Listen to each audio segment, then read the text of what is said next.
everyone, I hope you're having a wonderful day. Today I'm going to be talking about all the books I read in February and March of this year. This is actually my second time trying to film this video.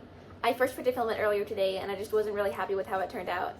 But I have been putting it off for like a month and a half now, so second time's a charm, right?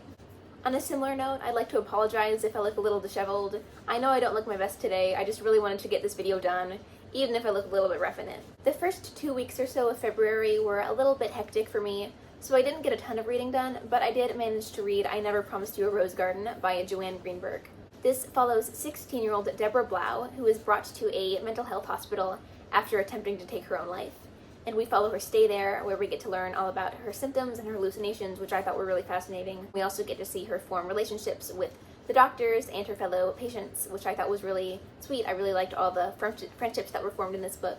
It's actually semi-autobiographical, so a lot of Deborah's experiences are based on Joanne Greenberg's experiences staying in a mental health facility back in the 60s, I want to say? Somewhere around there.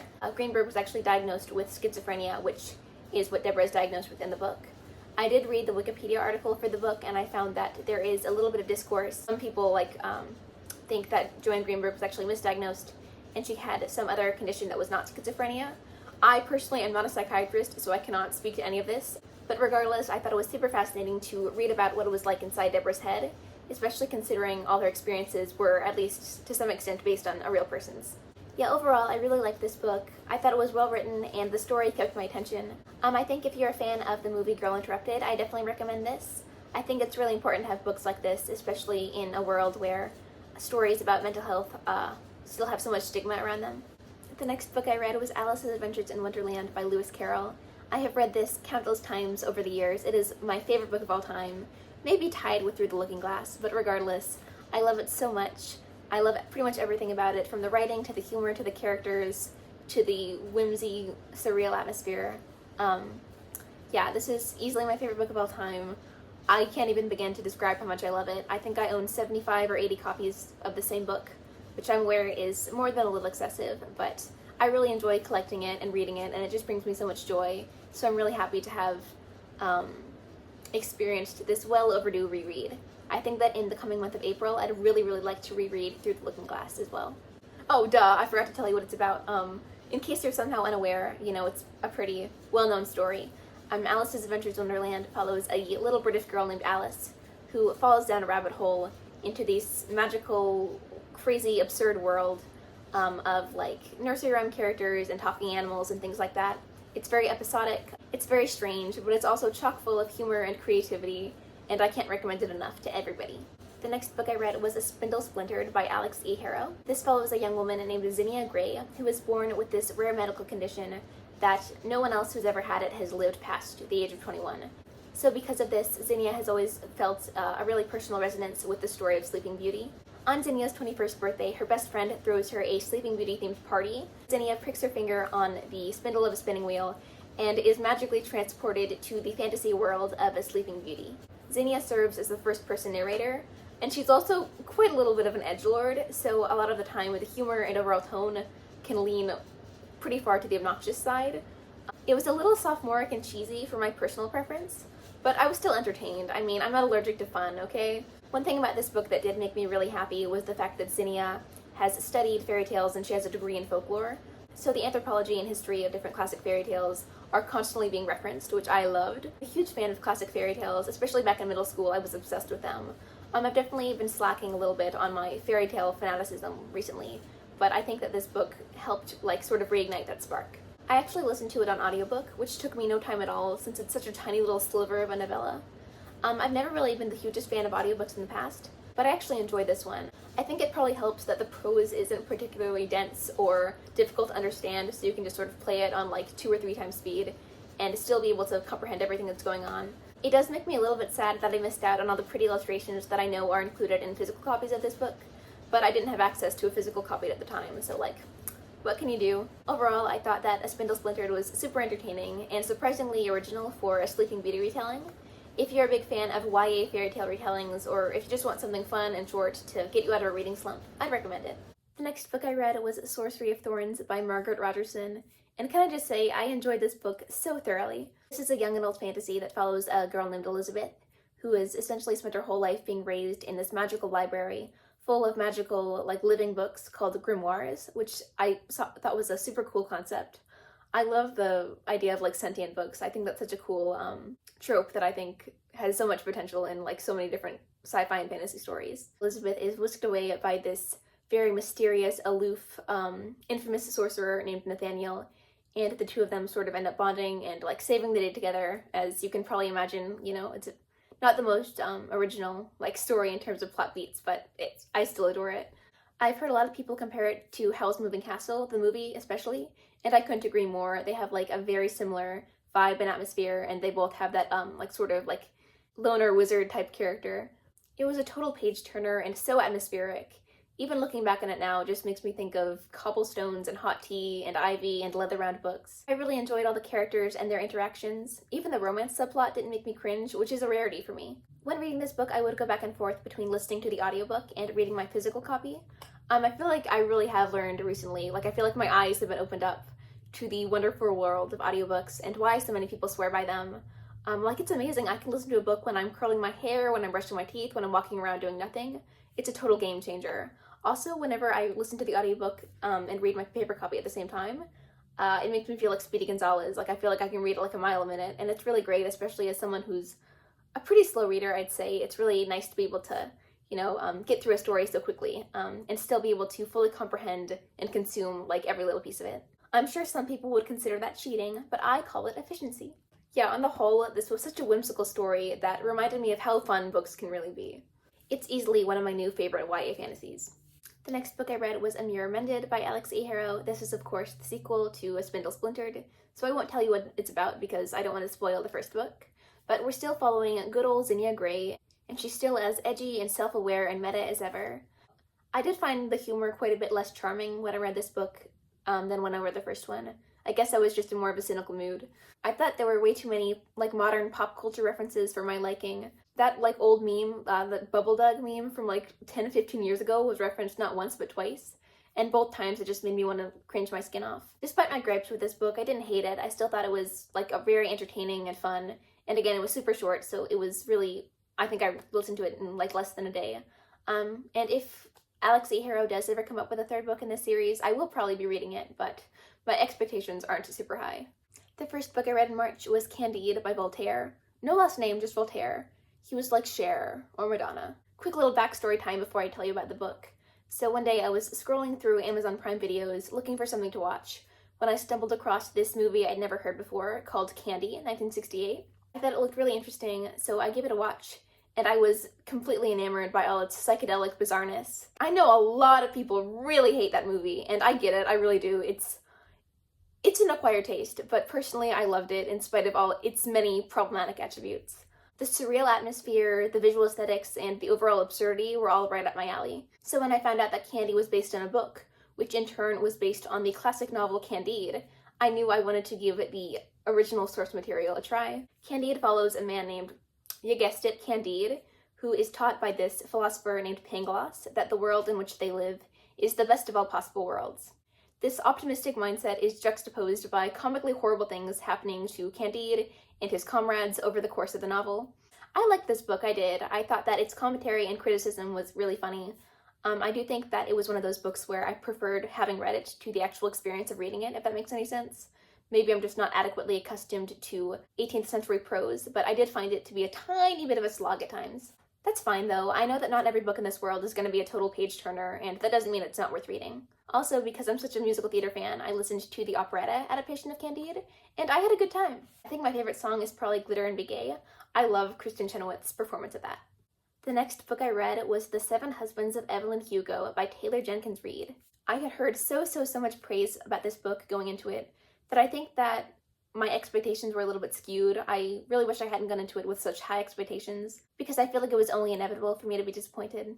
The writing style took quite a while to grow on me. I was definitely expecting it to be like more literary, more like future classic, when in reality I thought that the writing was a lot more frivolous and fun, which there's nothing wrong with, of course, it's just not what I was anticipating. The Seven Husbands of Evelyn Hugo follows a reporter named Monique, who is assigned to interview this movie star from who was huge in the 40s and 50s and 60s, named Evelyn Hugo. and Monique is assigned to write Evelyn's memoir and like all the juicy details of her life and her experience in the industry. I really like the overall atmosphere and aesthetic of stories that involve Hollywood, especially old Hollywood. I love all the glitz and glamour and grit of everything that goes on behind the scenes. This book actually reminded me a surprising amount of Valley of the Dolls by Jacqueline Susann. It's soapy and addictive and melodramatic and has a lot of complex relationships throughout. Although this book was really like quick and well-paced, I thought that all the sort of intermissionary chapters featuring Monique they felt like commercial breaks to me. Like every single time the story would take a pause and Monique would show up, I wanted to get her out of the way. I just wanted to get back to Evelyn and see what she was up to. I actually didn't really care for Monique's character in general. I thought she just felt really underdeveloped, and I feel like every time she was there, I just wanted her to leave because I wanted to get back to like the olden days, because that's when all the drama was happening. I think that if the author really wanted us to become invested in Monique and her life, I think that could have been doable, but I just don't think that any of it was fleshed out enough for that to be, for me to really care about her whatsoever. Speaking of characters I didn't really care for the character of Celia in this. I thought she was kind of annoying and kind of overdramatic. I mean, don't get me wrong, Evelyn's not a great person either, but at least she's entertaining to read about. I feel like every time Celia was on page, she just made me roll my eyes. Also, the big plot twist at the end that like the whole book spends its time building up to, I thought was just kind of there. Like it wasn't like particularly nonsensical or illogical, but it wasn't as scandalizing or shocking or thrilling as I'd hoped for either. It was just like, okay. Also, side note, but the phrase so-and-so threw their head back laughing was used way too many times throughout this book. It felt like it was like every other page, someone or other throws their head back laughing. I think this book was super entertaining and fun. It's like a good like plane read or road trip read or something like that. But it didn't really leave an lasting impact on me. I never really think about it after having read it, and it didn't really like change my perspective on anything. I feel like it didn't make me see anything in a new light. It just kept me entertained for like, what, 300 pages, which I don't think there's anything wrong with. Just a book that you read and you think it's a fun time and then you just sort of forget about it. But I think that just based on all the hype I'd seen surrounding this book, I was hoping for a little something more, but it was just that, and that's okay. The next book I read was The Last Tale of the Flower Bride by Roshani Chokshi. This follows a man who's never named, he's only ever referred to as the bridegroom, as he gets married to this woman named Indigo, who is very like mysterious. She requests that he never asks about her past, so we actually know very little about her. And this is actually a dual timeline, dual perspective book. So one of the main POVs is that of the bridegroom, and then the other one is that of this girl named Azur, who was Indigo's childhood best friend. So we go back and forth between seeing Indigo's adulthood and marriage and seeing her childhood friendship. This book is labeled and marketed as a fantasy, but nothing explicitly like fantastical ever really happens. It just more so has like an overall air of magic to it. Hey! Okay, it may or may not be like 8 hours later right now, but where was I? Last Tale of the Flower Bride, right? I did like this book overall, but that doesn't mean I have zero criticisms of it. For starters, I wish there were more payoff in the end to some of the mysteries set up and alluded to earlier on in the book, especially surrounding the main character, the bridegroom's brother. And on top of that, I felt like the relationship between Indigo and the bridegroom left something to be desired. I mean, I guess you can make the argument that that's sort of the point, since he's supposed to like know so little about her, but I still sort of wish they'd fleshed that out more. And this isn't necessarily a criticism per se, but I did predict the plot twist, which is not something I commonly do. I'm normally horrible at predicting even the most obvious of plot twists, but like the big reveal at the end, I predicted it somewhat early on, and then I thought to myself, no, they wouldn't do that, that's way too obvious. But I guess a plot twist that's obvious but makes sense in the story is better than a plot twist that's surprising but doesn't make any logical sense. So I didn't really have too much of a problem with the big reveal in the end. I think my favorite part was probably the portrayal of the toxic friendship between two of the main characters. I thought that was really well done.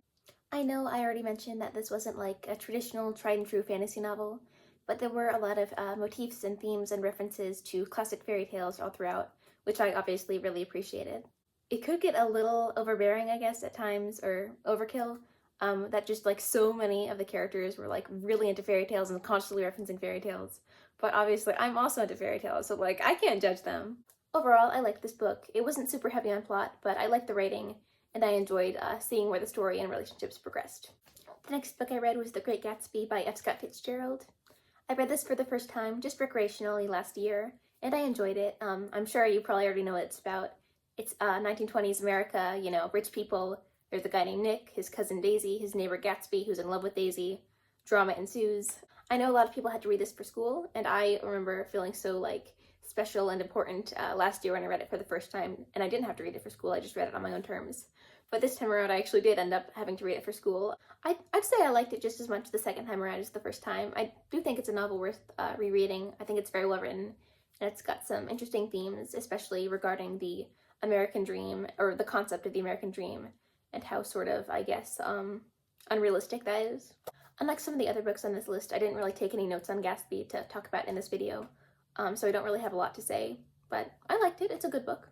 And last but definitely not least, the final book I read in March was Of Mice and Men by John Steinbeck. Again, there's a good chance you had to read this for school. I just read it recreationally. It follows two men named George and Lenny. They're sort of off trying to, seek their fortunes in hopes of, having enough money to, have their own land someday. The majority of the book takes place on a ranch, so it's very much got that, like, rural, country atmosphere. I thought the first 2/3 of the story were perfectly fine, but they didn't wow me. The final third, however, was when it really got good. I became very emotionally invested very quickly. And the end, even though I had already had it, the ending spoiled for me previously, so I knew how it ended, I was still, very emotionally attached. And even though I knew, like, the big, like, thing that happens at the end, I was still surprised by a lot of the build-up to that final moment. Yeah, I really enjoyed Of Mice and Men. It's a really short, quick read, so you can read it in a day easy. And I get why it's a classic. I get why it's so beloved. I thought the character interactions and the way that the characters are written was really probably the standout for me. I'd say I'm pretty pleased with everything I read these past couple months. I don't really like giving star ratings to books because I guess my opinion's just so fickle when it comes to rating things in that way, but I'll give star ratings anyway, just for kicks. I gave I Didn't Promise You a Rose Garden 4 out of 5 stars. I gave Alice in Wonderland, obviously, 5 out of 5 stars. A Spindle Splintered, I gave 3.5 out of 5 stars, the extra 0.5 sheerly for entertainment value. I gave Sorcery of Thorns, can I talk? I gave Sorcery of Thorns 4.5 out of 5 stars. Again, the 0.5 solely for entertainment value. And then Amir Mended, I gave 3 out of 5 stars. Candide, I gave 3.5 out of 5 stars. The Seven Husbands of Evelyn Hugo, I gave 3.5 out of 5 stars. The Last Tale of the Flower Bride, I gave 4 out of 5 stars, which in hindsight might have been a little generous of me, but whatever. Great Gatsby, 4 out of 5, and then Of Mice and Men, I also gave 4 out of 5 stars. Alrighty, that was every book I read in February and March of 2025. Thank you so much for watching. As always, have a lovely day, and I hope to see you next time. Bye-bye!